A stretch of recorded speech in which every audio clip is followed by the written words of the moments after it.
We have a pretty difficult situation right now. One of the Epoch Times reporters in Nigeria has been jailed, Luka Binniyat.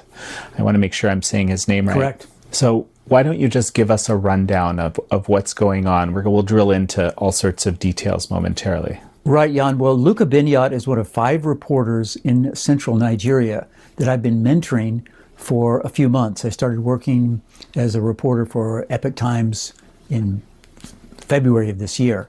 And I told my editor that I work with a group of reporters on the ground who give me eyewitness testimony and connect me to witnesses. So he was very helpful, the most helpful editor I've ever worked with at Stephen Gregory. So he said, sure, go ahead. So since then, I have been helping these reporters, some of whom are citizen journalists, but Luka Binniyat is a professional journalist. He's been a regular reporter for well-known newspapers for more than 25 years. So I started working with Luka, I think around May or June of this year. Luka is about 52 years old. He's got family, adult children, and he's from southeast Kaduna, where it's just a battleground. It's a killing zone where there's ongoing conflicts between his tribe, a really big one called the Atyap people, and the so-called herdsmen, who are principally the Fulani tribesmen. And Luka has been doing cutting-edge reporting, factual reporting of what's been going on in the massacres in Kaduna. So that's how I was attracted to him. And he's gotten himself in jail because he's been telling the truth, but also too much truth. So let's start here, okay? What exactly is this group of reporters that you're working with as our Africa Desk editor now? What exactly are they reporting on? They're reporting on massacres of unarmed people in the middle belt of Nigeria, but principally 2 states, Kaduna, which is the 3rd largest state, and also the neighboring state of Plateau. And since 2015, there has been an escalation of massacres in these 2 states, but there have been attacks by radicalized Muslims in about 12 states in Nigeria. And so let's understand the bigger picture of this particular, let's call it a conflict. You're saying massacres are occurring. What exactly is going on? What does the evidence tell us? Yeah, it seems to be a complex situation because Nigeria is a big country. I mean, it's got more than 218 million people. It is the largest and richest country in Africa, and it's the dominant country in West Africa. So many people have heard that there's a war there, or there's an insurgency called Boko Haram, which means Western learning is forbidden. And Boko Haram tried to affiliate itself with the Islamic State early on, I think in 2014, 2015. But since then, Boko Haram has been absorbed into an ascendant Islamic group called the Islamic State of West Africa. And that conflict has been pretty well covered.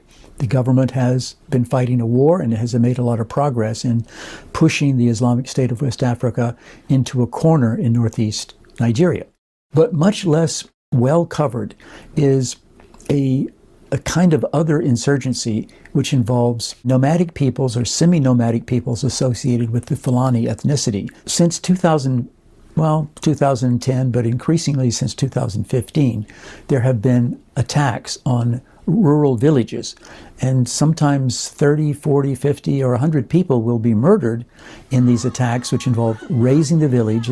They are nighttime attacks by armed militia, or we may say mercenaries. That is what my group has covered the most.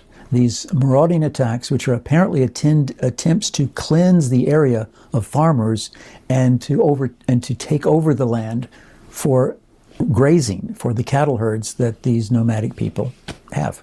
Well, so exactly. So this is one of the stories, as I understand, or one of the explanations as to why this is happening is precisely what you described, that it's a matter of, basically picking up a land, so to speak. But you're saying there's this religious dimension. Well, there is a religious dimension, but there's also a economic dimension. If you go to the website of the U.S. mission in Abuja, or if you go to the websites of the experts like the Crisis Group International Crisis Group, or if you go to Human Rights Watch, you'll find detailed reports which tell about the conflict between peoples, herding peoples and farming peoples.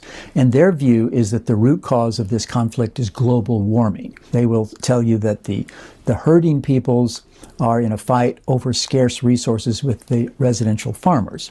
And of course, that's partly true. There is global warming all over the Sahel in Africa.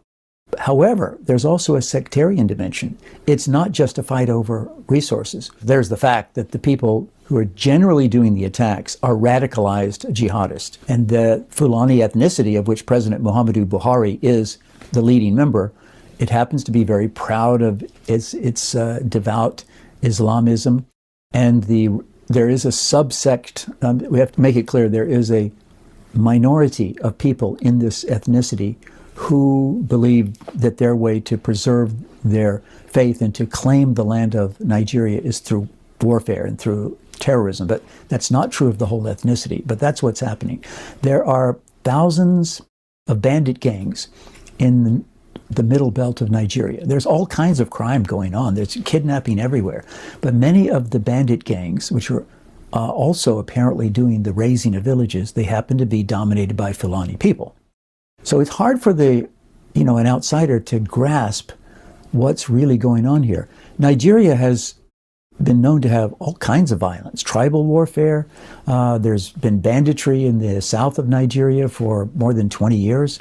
There's a separatist movement that seeks to, in the southeast of Nigeria, that seeks to claim territory for a new country called Biafra. And those folks are survivors of the Biafra genocide that goes back between 1967 and 1970. So Nigeria is kind of hard to understand. It's got, hundreds of ethnicities, many different languages. But if you step back and look at the big picture, then certain things become clear even to an outsider like myself who's just looking at the facts and talking to the victims. And that is that there is a war against Christians. And although there are communal clashes, there are tribal conflicts, they go on in many places, but the preponderance of the attacks are in the middle belt, are done by these bandit gangs or these terrorists who are seeking to drive out the resident farmers. And you're saying that the resident farmers are predominantly Christian? Yes, in most cases. In the Middle Belt, for example, especially in southern Kaduna, which is a majority Christian area, or in the state of, in northern Plateau. Plateau is a majority Christian state, although just barely. It's mixed. Kaduna is a Muslim state, and there's a very large majority of Muslim people in the northern part of the state. Luka is from the south, which is mixed, both Muslims and Christians, but majority of the Christians are living in the south area. So what we're seeing is a rivalry and a competition and a kind of civil war between ethnicities.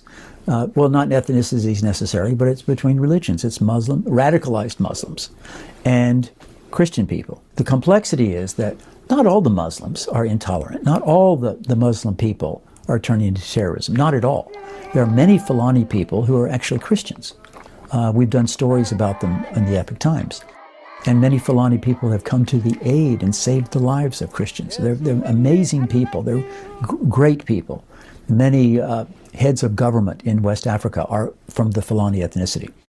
But when you look at the testimonies of the victims in many states, and we've done stories over a wide area from the north central part of Nigeria to the far eastern part, you see a similarity of travail, a similarity of testimonies. People say these came at night, or they came after midnight, and when they came into our village, they were armed, they were wearing dark clothes, they were wearing masks, and they were shouting Allahu Akbar, which means God is great.